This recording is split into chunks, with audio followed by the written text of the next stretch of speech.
is Alex, and this is my channel, Life with Fibro. If you're new here, my name is Alex. I have a chronic illness called fibromyalgia, and this is my channel regarding my life with my chronic illness and to spread awareness to fibromyalgia because there isn't much known about it.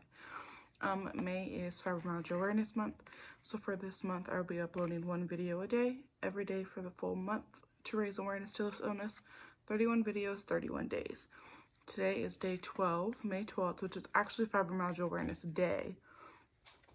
So for today's video, I'm going to be doing a Q&A video. And so I'm going to be answering some of your guys' questions. The questions that I can get a screenshot of or anything, I'm going to go ahead and put like right here or something for you guys to see the questions also. But I also have them written down in front of me. So for the first question is, what were the first symptoms that finally sent you to the doctor? So the first symptom that ever got me really concerned was about 2 years ago. I started getting really bad pain in my hands and like itchiness. And my hands would like swell up and turn bright red. And it almost felt like kind of like an allergic reaction to something when you get like bright red and swelly. And they'd start hurting really bad. And then it got to a point where when they'd get like that, they'd get red and swollen and everything. I'd like put them under a sink or something like and have like burning hot water on it, and they couldn't feel the temperature. And that's how it first started. So then that's when I first went to my doctor and we started running tests and everything. And by the time I saw my doctor the second time, it had gotten to where I couldn't even open up a Powerade bottle myself. So that's when we started really looking into what was going on. But it definitely all started in my hands at first. The next question is, have your symptoms changed over time? Yes, my symptoms have changed a lot. Not only do I have new symptoms now that I didn't have at the beginning, my symptoms have also worsened. I've been diagnosed for almost 2 years now. October will be 2 years since I was diagnosed. And like I said, when I was first diagnosed, it started in my hands. And then it quickly got to my feet where I'd be like swimming or something, and then as soon as I get out of the pool, like all the gravity hit my legs and I would just like collapse and I couldn't walk or anything because I'd be in like really bad pain. And now I have nearly every symptom that you can have with fibro, which is like 200 plus symptoms. I get really bad nausea, I have really bad fatigue, I have really bad fibro brain now. Definitely symptoms started to be added on over these last 2 years and have progressed also. Next question is, do people make assumptions about you because of your fibro? Yes.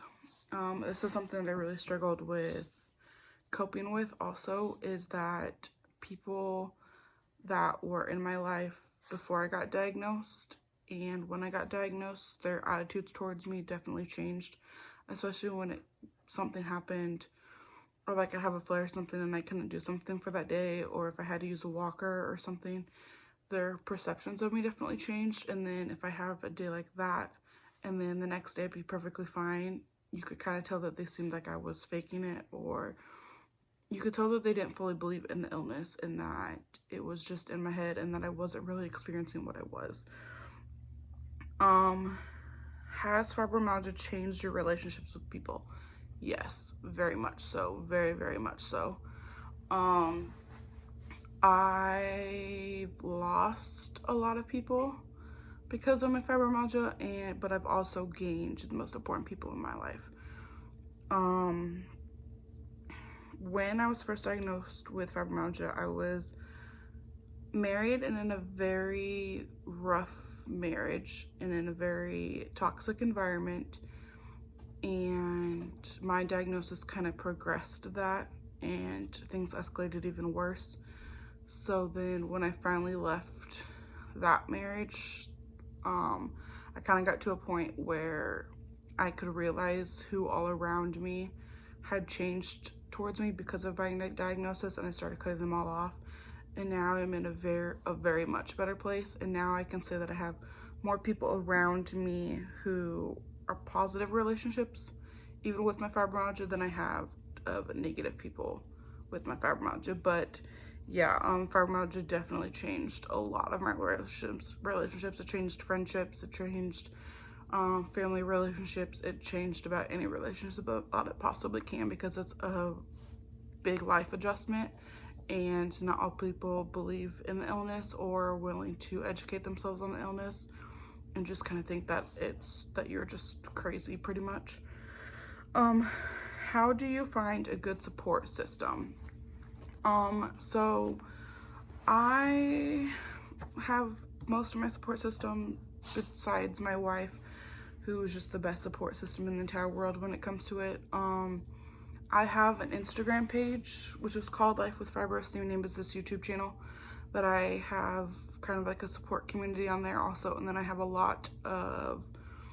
I'm in quite a few Facebook support communities also for people with fibromyalgia.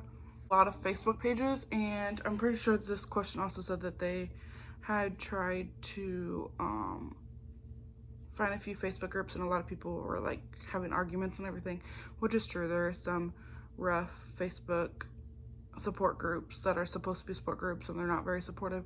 But if you keep looking and just stick around into some groups for a while, they definitely get super supportive. And then make sure you find like a personal support group, you know, in person, that way also. Next question is there anything that has changed in you or your personality or your outlook on life because of fibromyalgia is more positive? That's a tough question because it's really hard to look at things positive now with fibromyalgia. I definitely say personality wise, I don't put up with crap anymore. And I'm a very live life to the fullest now and do anything that you possibly can or that you want to experience, more so because I want to do it before my fibromyalgia gets any worse, then I can't do it. But it's definitely made me more to where I want to do things. I want to live more now. But it's also very hard to have positive outlook on life with fibromyalgia. That's something that I still honestly struggle with, and I still have many days where it's not a positive life. Like, I feel like it's not a positive life. So it's something that I'm definitely trying to work on. But I'm very grateful that I don't have a terminal illness, and it's something that's not going to kill me.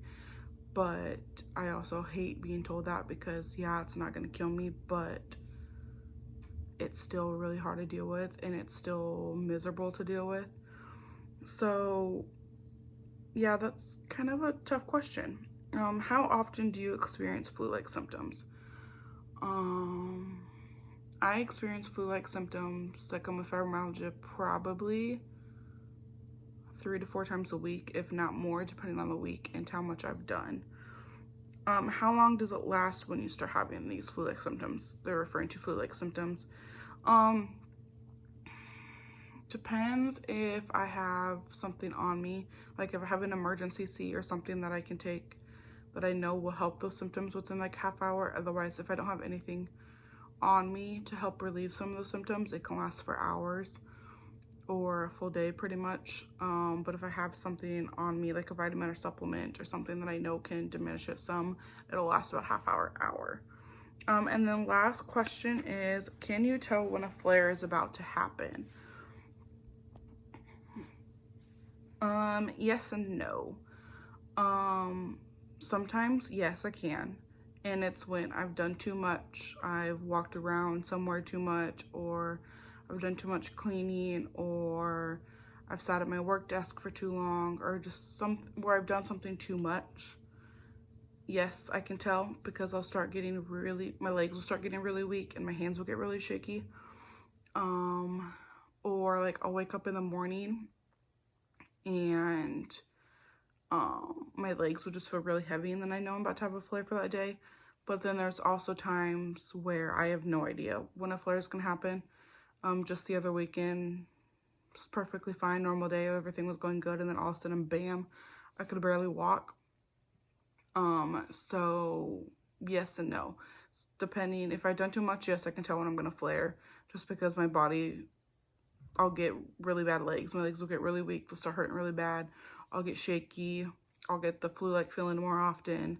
Then I know a flare is about to happen. But then there also is times, you know, fibromyalgia is very unpredictable, where flu will just come out of a flare will just come out of nowhere, and smacks you right in the face. So that is all the questions that I have. I hope you enjoyed this video. Don't forget to like, comment, and subscribe so that you don't miss a single one of these 31 videos. And I hope you have a great day. Bye.